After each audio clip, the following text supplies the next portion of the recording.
Hey! Hey!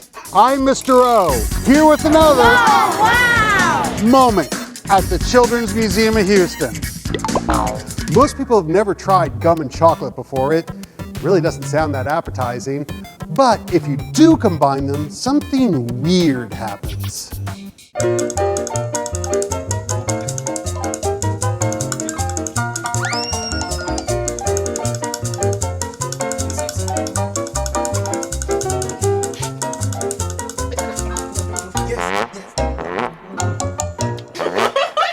I don't want to give away what's happening quite yet. It's time for you to try it first. Let's chew this over. Science is fun, but it can also be dangerous, so always have a responsible adult helping you. If you happen to be allergic to gum or chocolate, do not try this at home. The list of materials for this experiment is pretty short. All you need is gum. This happens to be extra, but really any chewing gum will work, and chocolate. Milk chocolate, like Hershey's Kisses, works especially well. Now, to get started, step 1, chew a piece of gum. Before we get to step 2, I want to pause for a moment and talk about what makes gum so chewable. Now, Ms. Manners says we shouldn't talk and chew gum at the same time, but this is for science, so we'll make an exception. Let's start with what is in a piece of gum. Basically, there are 4 to 6 parts: flavoring, sweetener, real sugar or artificial sweetener, and a gum base combined with a softener to make the chewiness last longer. Some of them also have coloring and or a hard outer shell, which is usually sugar or sugar substitute. Obviously, it's the gum base that's the critical part to making chewing gum, well, chewing gum. Before World War II, the gum base was made of chicle, a latex sap from the sapodilla tree native to Central America. However, after World War II, as demand for gum increased, chemists came up with synthetic forms of chicle like polyisobutylene, which, in spite of its fancy name, is still basically latex, just made in a lab. But you can still get gum made with chicle, it's just a little harder to find. And in case you missed it, I did say latex, as in rubber, like rubber bands. Well, while gum base is rubber, it's not the same rubber as in rubber bands. They're just close cousins. Now, this next part, Ms. Manners would not approve of, so don't go doing it at your fancier dinner parties. Ew! Unlike the rubber in a rubber band, which remains fairly firm even at warmer temperatures, the gum base, whether chicle or polyisobutylene, becomes softer and more pliable in the heat of our mouths, allowing it to stretch and be mashed, making it ideal rubber for chewing gum.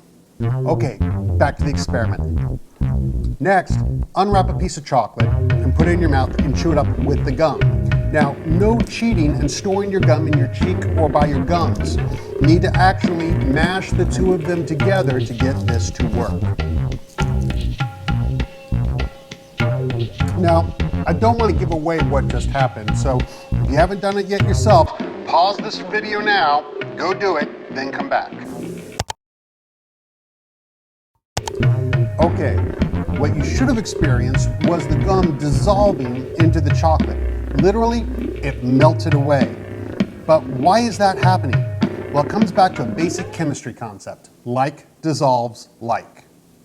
In the Oh Wow Moment episode, Orange Pop, we explained how molecules tend to fall into 2 categories, polar and nonpolar. Generally, polar substances will dissolve into other polar substances, and nonpolar substances will dissolve into nonpolar substances. Like dissolves like. So sugar will dissolve in water because both are polar, but oil does not dissolve in water because water is polar and oil is nonpolar. They aren't alike.